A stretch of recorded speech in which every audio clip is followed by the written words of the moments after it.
Turning now to that powerful winter storm that swept across much of the country, one that broke snowfall records in southern Ontario over the weekend. You are looking live at Toronto, a very, very snowy and still quite cold Toronto. The city continues to dig out of a major winter storm that hit hard yesterday. Plows are working around the clock to clear snow-filled streets. Most of the schools in the city and the surrounding regions are closed, and public transit users are urged to give themselves plenty of time if they have to go out.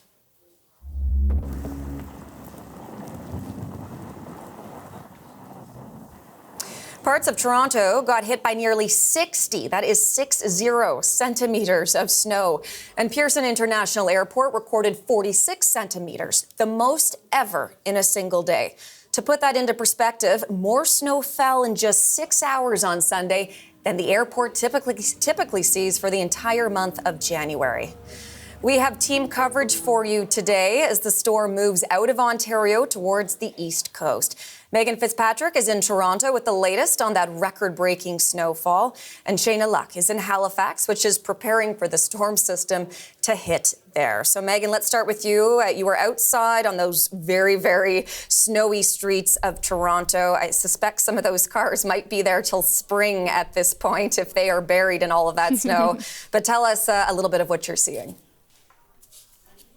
Yeah, exactly. I mean, huge snowbanks, as you can see, Hillary, and we'll just sort of show you all of these buried cars here on this residential street. Just huge piles of snow on top of them, and we haven't seen too many people attempting to get them out this morning. It's pretty quiet on this street. People seem to be hunkered down for the most part, but we have seen some people further up the street shoveling out around their cars. They obviously had to get somewhere. Others choosing to stay home. Some people walking down the middle of the street because the sidewalks aren't entirely clear, or they weren't earlier anyway.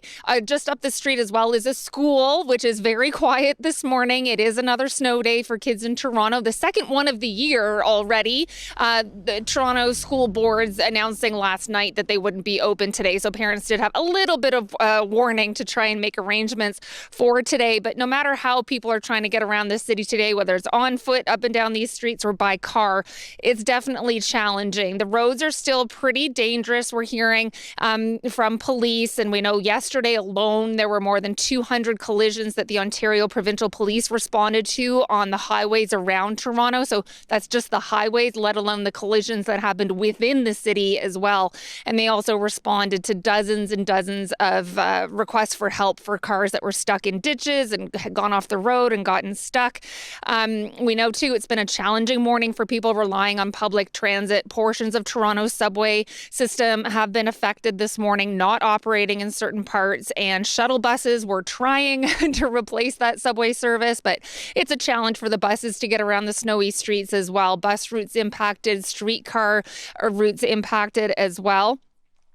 So it's challenging driving, but some of the people we've been talking to here on this street taking all this snow in stride, pretty good attitudes about it. Some people I'm meeting saying they're retired, they don't have anywhere to go today. They were getting some fresh air and exercise, shoveling out their walkways and the sidewalks here this morning. Take a listen to what I was hearing.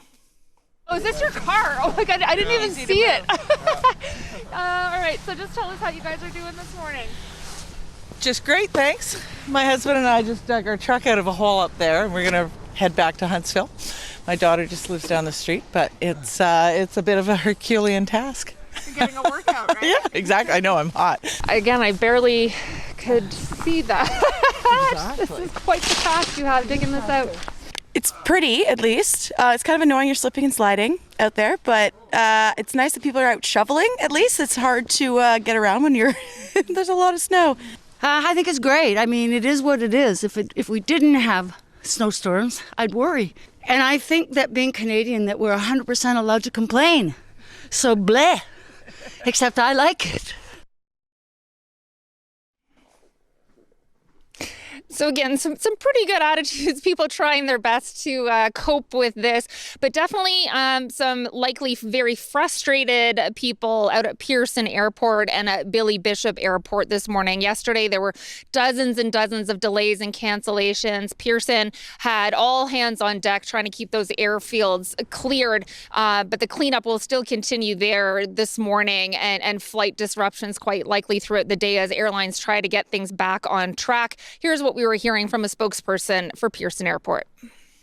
The snow is off the runways, but it's not off certain areas. We prioritize snow clearing as we go throughout the day and then throughout the day as well. So the snow stopped, but you can see the activity behind on the airfield. It's continuing throughout the day. It's also important to remember that airports across North America have had impacts to their operations. Airports like LaGuardia yesterday completely closing for several hours of their operations. So just because it's sunny here and operations have resumed, it's still an impact to passengers, and it will be for the next few days. Okay, that is a lot of snow, Megan. Whether you're talking about Pearson Airport or you're talking about the city of Toronto itself, does the city have a plan for what it is going to do with all of that snow? Well, the city was prepared for the storm, so it had been forecasted. So they did sort of proactively get the plows and the salt trucks out on the roads, and they did activate what they call a major snow event response. So what that did was triggered the Emergency Operations Center, triggering certain bylaws that go into effect when a weather event like this is happening. We're told there were 600 plows on the road yesterday, about 1,000 staff out there helping to clear the roads. Here goes a City of Toronto truck right now. We've seen them going up and down these streets this morning, Hillary. And we also saw City of Toronto crews out physically shoveling intersections around this neighborhood, and they'll continue to do that block by block. The city's saying one of the priorities is transit areas, and they're also clearing around schools. Today, the focus is on plowing, and then the removal operation starts. They will be bringing the snow to 5 different storage facilities where they also have devices that help melt all that snow. But the city's saying, Hillary, there's a lot of work ahead to deal with the aftermath of this storm. A lot of work for sure. Okay, for now, Megan, thank you for this. The CBC's Megan Fitzpatrick for us in Toronto. Well, the winter storm system is now hitting the Maritimes. Environment Canada has issued a snowfall warning for all of Nova Scotia and part of New Brunswick. The agency is warning people the weather may lead to difficult travel conditions, especially with wind gusts of up to 70 kilometres an hour, creating the possibility of blowing snow. CBC's Shayna Luck is in Halifax and joins us now with more. So Shayna, take us through what it's like where you are. Well, Hillary, you mentioned blowing snow. That is certainly what I'm feeling right now. So this snowstorm came in overnight. It is going to be a fairly long duration storm, and there's already been a ton of travel impact. So we've seen dozens of flights at Halifax International Airport affected, departures and arrivals both affected.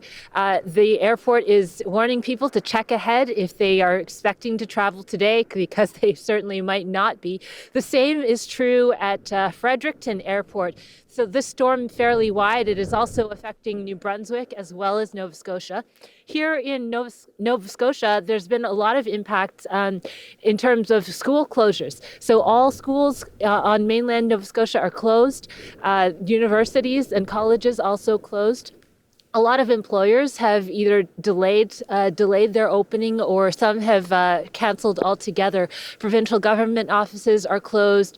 The city of Halifax has closed its municipal offices for today. CFB Halifax also closed for today. So as I said, this is going to be a long duration storm. We're expecting the snow to continue the rest of today, tonight, and only start tapering on Tuesday. So this is going to be, we're looking at 36 hours of snow, potentially in some areas up to 40 centimeters. So this is a very substantial storm for us in this region, Hillary. And Shayna, given all of that, do you have a sense, are people prepared? Is the region prepared? Yeah, I would say that, we heard over the weekend, and this I will note this storm is coming on the heels of 2 days of very, very cold temperatures. So we were seeing on Saturday, Sunday, temperatures down in the -14, -17 range.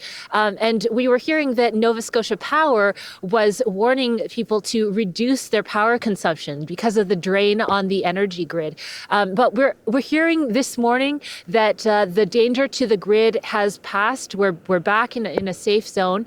And the good news is as well that there were only a few scattered outages around the Nova Scotia region and around New Brunswick. So that is good news there, Hillary. Okay, Shayna, thank you for all of this. We hope you stay warm out there. The CBC's Shayna Luck in Halifax.